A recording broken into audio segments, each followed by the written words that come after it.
काय बापू पोरगा हाय ते विसरून ऐकून वांजात नाट्य करायलं काय करून भाकरी देणे दिले काय करा काय बापू आता काय करावा पोटासाठी दोन दिवशी खायला लागतात जावं काय जाऊ द्या आता शिवकांत काऊन बसला असले कडे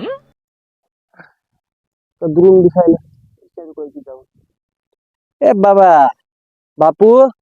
ए बापू बापू काऊन काऊन बसला मा येत बसा बापू बसतो बापू काय करू आता काय टेन्शन आहे माय तुला एकटा एकटा बसला काय सांगू बापू माझा काय बापू दवाखान्यात जाऊन येऊ की मग तसं नाही बापू. तसं नाही तर कसं मग बापू सपनात लग्न व्हायला बापू, पण सकाळी उठून बघितलं बायको दिसना गेली.